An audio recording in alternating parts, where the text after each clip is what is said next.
Hey, vinyl community, how's it going? So it is time for another exciting episode of Let's Shit on these album covers. But today, gonna do things a little bit differently. Now, in past videos, I have asked you to submit to me suggestions for future album covers that you would like to feature on this segment. And many of you have obliged and given me quite a few good suggestions. So I picked some of my favorites, and those will be the ones that I will be talking about today. So without further ado, let's get into your record suggestions. Okay, so the first one that I want to show, I want to apologize because the person who suggested it, I can't find. I went scrolling through all the comments today, and I just could not find. I know I didn't imagine it, but I apologize to whoever suggested this first one. But it is a band called Jo Gunne. And if you've never heard of Jo Gunne, I hadn't either until somebody made this recommendation. And apparently, I looked it up on Wikipedia. Jo Gunne features former members of the band Spirit, as well as Jay Ferguson, who was kind of a yacht rock, soft rock artist. And incidentally, the name Jo Gunne comes from a Chuck Berry song. But this is their album, Jumpin' the Gun. Okay, so first of all, let's state the obvious. What in the hell are four dudes doing in bed together? If you're not the Three Stooges, it's really not a good look. And then secondly, what in the hell is this leg doing over here at the top of the picture? Who does it belong to? Where are they jumping from? Where are they jumping to? Why are they jumping? I mean, I can imagine why. Four ugly dudes together in one bed. Yeah, I'd want to get the hell out of that room too, but you know, and the thing that when I'm looking at these album covers, somebody had to have had a vision. I mean, these things just don't come together on their own. Somebody, whether it was the band, whether it was an art director, whether it was the band's manager, somebody had to have said, you know what would make a great album cover? Let's get the four of you in bed together.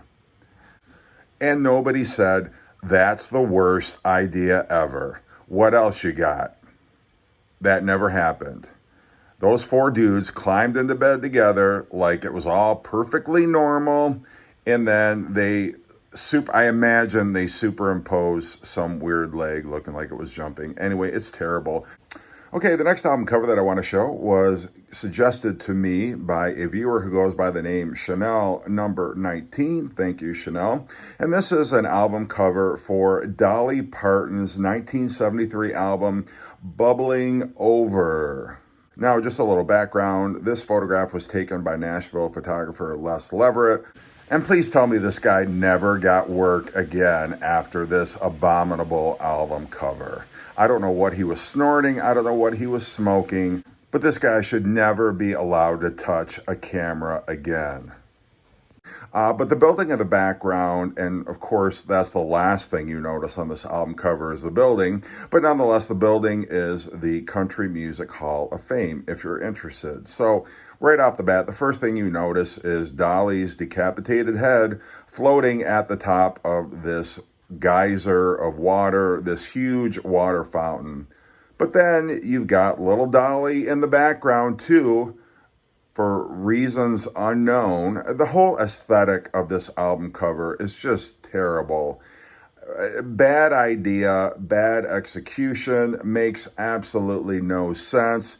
Could have been rendered in a more professional way. I'm certain of that. But what in the hell? What are people thinking? And this was 1973, and I don't say that by way of excuse. This is not excusable in any decade. Okay, so we're down to our final album for this episode, and this was very generously supplied to me by Trucker Kev, the paid tourist. He's been a friend of this channel, always comments on my videos, and thank you very much for the suggestion, Trucker Kev. But this one is Mac Vickery live at the Alabama Women's Prison. So Mac Vickery probably heard Johnny Cash's Folsom Prison record and thought, you know what, Johnny, I'll do you one better. I'll play the Alabama Women's Prison. I mean, some of the questions I would ask is, are there really 4 inmates to a cell in the Alabama Women's Prison? Was he going cell to cell and playing to each cell of women, one song per cell? I mean, that's what the cover implies anyway. I don't know that that was exactly the case. And you got to give the guy some credit. I mean, it doesn't roll off the tongue like Live at Folsom Prison. Now, I knew nothing. I'd never heard of Mac Vickery. Probably you haven't either. But just looking at his Wikipedia page, he was also known as Atlanta James and Vic Vickers. He was an American musician, songwriter, and inductee in the Hillbilly Hall of Fame. I don't know what's more embarrassing, frankly, that I didn't know Mac Vickery existed or that I didn't know the Hillbilly Hall of Fame existed. But apparently there is a Hillbilly Hall of Fame. I don't know if there's a Redneck Hall of Fame. Not been doing a deep dive on this topic too much, but to be honest, the cover itself is what you would expect.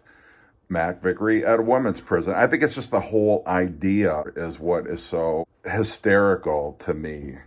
And I don't know why is it funny? I mean, there are women's prisons. Why is it funny that Mac Vickery would go play at a women's prison, let alone an Alabama women's prison? I mean, you put it all together. At the very least, you crack a smile. You may not be doubled over with laughter like I was, but you got to at least admit there's something funny about that. Thank you, Trucker Kev. Gotta love it. But if you're interested more on Mac Vickery, definitely check out his Wikipedia page. So that is my segment for today. Keep the suggestions coming. There were a couple more that were given to me, but I try to limit it to 3 albums per episode. That's usually all I can stomach. So I hope you're having a great day. Hope you enjoyed this episode. If you're not a subscriber, please make sure that you do subscribe. It means a lot. It means a lot to me. It really do. All right.